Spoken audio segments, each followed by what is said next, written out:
Truth is, I sat here and I talked for about 4 minutes. I wanted to do a short one today, and I got nothing. I've got nothing. My schedule with work, life, commitments, vlogging. I have no idea sometimes what I'm gonna get here and talk about. The best thing is that I have faces and names that I am thinking about actively, and that makes a big difference. This is what it looks like to just show up.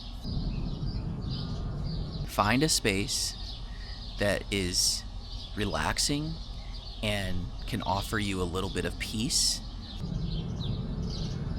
from the craziness that is life and the craziness that comes in the day that you have to look forward to.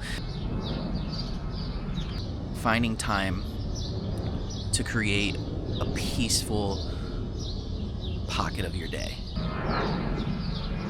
And you don't have to have anything to say. I am totally off the cuff winging it right now, because I just want to show up and try something different. So, love you guys. Stay human.